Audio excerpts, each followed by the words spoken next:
Bonjour Rudy. Il y a une semaine, quelques lignes dans un journal nous annonçaient la mort d'un nonagénaire défenestré par son voisin dans le quartier de la Duchère à Lyon. Une nouvelle parmi tant d'autres dans la série des faits divers.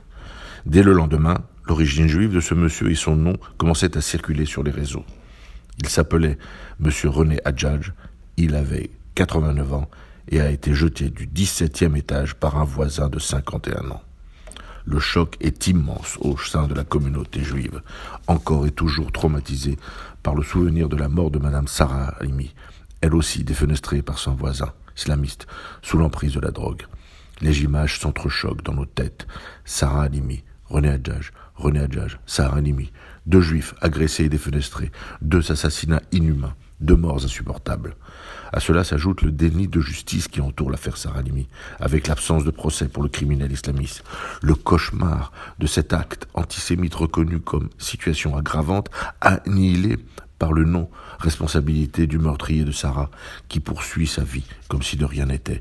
Un assassin antisémite qui échappe à la justice des hommes. Comment ne pas faire ce rapprochement avec l'assassinat de René Hadjadj? Comment faire fi de l'origine du criminel? Comment ne pas réagir à l'absence de prise de parole du procureur et à la suspicion d'antisémitisme qui, si elle n'était pas avérée, pourrait être annulée? Comment accepter ce silence face à cette mort horrible et à cet homme qui mérite, comme tout un chacun, la vérité, l'indignation et la compassion que l'on doit face à l'horreur? Doit-on accepter que chez nous, en France, un tel crime ne mérite que quelques mots dans les rubriques des chats écrasés? Doit-on accepter que la mort d'un nonagénaire par défenestration n'appelle plus de réaction? Ce monsieur Hadjadj était un vieil homme juif et son nom s'ajoute à une déjà trop longue liste de juifs assassinés.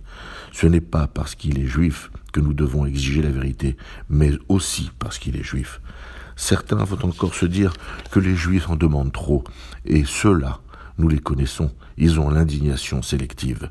Qu'ils sachent tous que notre humanité nous fait réagir à tous les drames et que nous devons être là et crier à chaque fois qu'un être est menacé, attaqué et assassiné.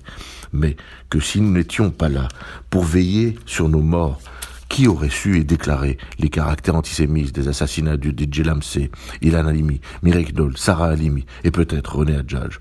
Au nom de la vérité, il faut la lumière sur cette nouvelle mort. À la semaine prochaine.